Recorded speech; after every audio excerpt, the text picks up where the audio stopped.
Halo semuanya, kali ini kita akan belajar tentang bagaimana menggunakan OneNote Class Notebook di aplikasi OneNote for Windows 10. Secara spesifik, OneNote Class Notebook ini nanti akan digunakan untuk membuat modul pembelajaran dan distribusi tugas kepada para mahasiswa. Pada dasarnya, aplikasi OneNote for Windows 10 sudah diinstal sebelumnya dan siap digunakan pada semua versi Windows 10. Tetapi juga dapat diunduh secara manual secara gratis di aplikasi Microsoft Store.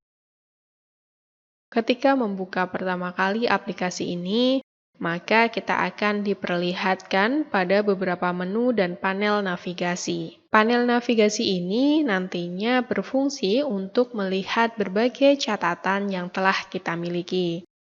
Ketika kita memilih salah satu catatan, maka kita akan melihat beberapa tab section buku catatan berwarna-warni secara vertikal di sisi kiri layar. Daftar tab page dapat ditampilkan langsung di sebelah kanan tab section. Seperti yang saya sampaikan di awal, kali ini kita akan membahas tentang penggunaan OneNote Class Notebook di OneNote for Windows 10. Lalu, apa sebenarnya OneNote Class Notebook ini? OneNote Class Notebook adalah sebuah add-in yang diperuntukkan untuk OneNote yang dapat kita gunakan untuk mengelola kelas virtual dengan pendekatan asinkron, di mana di dalamnya kita bisa membuat dan membagikan rencana pembelajaran, berkolaborasi dengan para mahasiswa, dan mendistribusikan dan mereview tugas mahasiswa. Di sini, kondisinya saya telah membuka aplikasi OneNote for Windows 10. Seperti yang disampaikan di awal, kita akan membahas penggunaan OneNote Class Notebook. Maka, saya akan arahkan kursor pada tab Class Notebook. Kemudian saya pilih icon Create Class Notebook. Maka, saya akan diarahkan pada tab baru di browser untuk membuat catatan kelas. Di sini, kita akan diminta untuk sign in terlebih dahulu. Masukkan username dan password Office 365 yang kita gunakan, seperti ini.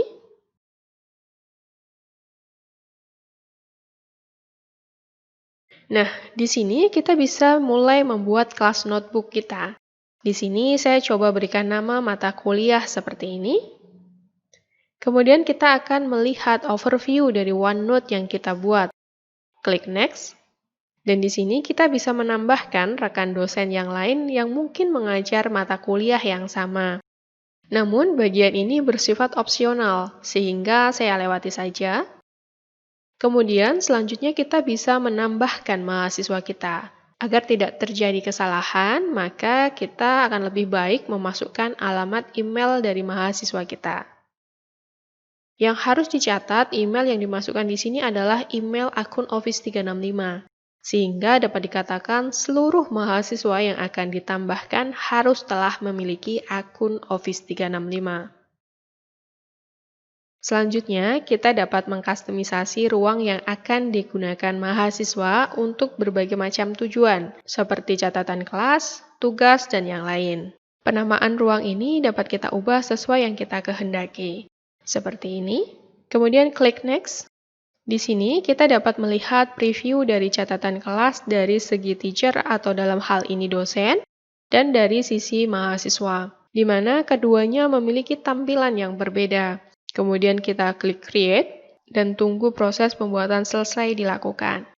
Setelah itu, kita akan dihadapkan pada dua pilihan, apakah akan membukanya di OneNote atau di OneNote Online.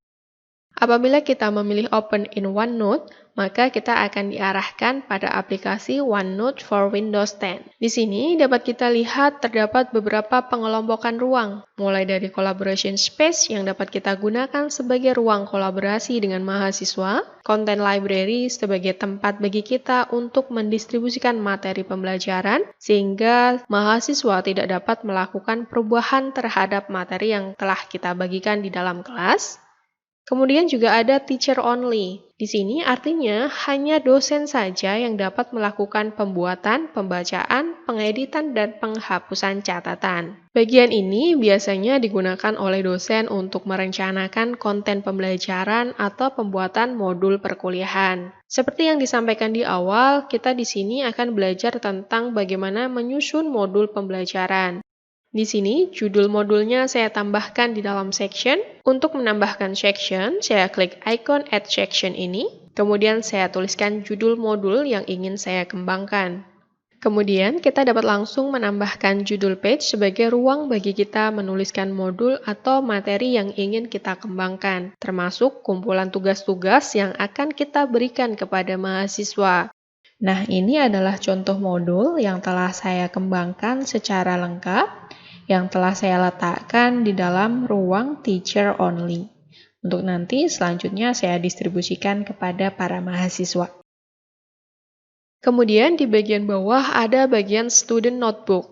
Di sini kita sebagai dosen dapat melihat catatan dan tugas-tugas yang telah dibuat oleh para mahasiswa, sehingga kita bisa memonitor sejauh mana pemahaman mahasiswa atas materi yang kita berikan. Namun perlu diketahui, mahasiswa hanya dapat melihat catatannya sendiri tanpa bisa melihat catatan mahasiswa yang lain. Lalu bagaimana kita mendistribusikan materi yang telah kita buat di dalam space teacher only kepada para mahasiswa? Langkahnya cukup mudah. Kita dapat memilih section atau page mana yang ingin kita distribusikan kepada para mahasiswa. Di sini saya mencontohkan mendistribusikan page kepada para mahasiswa, maka saya pilih page-nya, kemudian pilih distribute page seperti ini, dan pilih lokasi pendistribusiannya. Dan kita tunggu proses pendistribusian selesai dilakukan, seperti ini. Ketika proses distribusi menunjukkan telah selesai, maka mahasiswa dapat langsung melihat materi yang didistribusikan oleh dosen ke dalam section yang telah dipilih oleh dosen. Lalu bagaimana jika dosen ingin mendistribusikan tugas atau soal ujian? Langkahnya sama seperti pada pendistribusian materi.